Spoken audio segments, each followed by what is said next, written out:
Not a day goes by without another gangland shooting in Dublin. Armed Garda patrols will now be stepped up in the heart of Dublin in a bid to prevent a fresh eruption of gangland violence in the streets of the capital. Senior officers fear retaliatory strikes in the inner city after the murder of a key associate of one of the gang leaders at the weekend.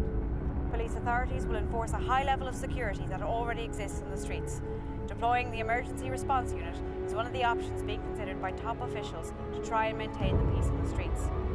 The feud in Crumlin Drimnagh, which has been going on for 8 years, is now the longest and bloodiest in Dublin and has been made worse by the entry of the Irish National Liberation Army, the INLA, into the fighting on the side of one of the guards. The INLA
Republican terror-turned-drugs gang was once capable of constructing highly sophisticated bombs and used a tilt-switch undercar device to kill the Conservative Party spokesman in Northern Ireland, Éire Niamh, in the underground car park of the House of Commons in 1979.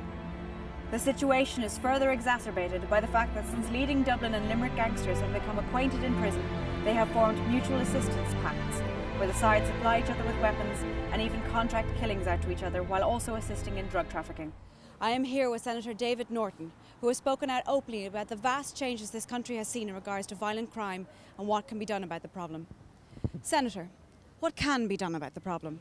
Well, 10 years ago it was said that the murder of Veronica Guerin marked a watershed and the time had come to put these prisoners behind bars, criminals behind bars.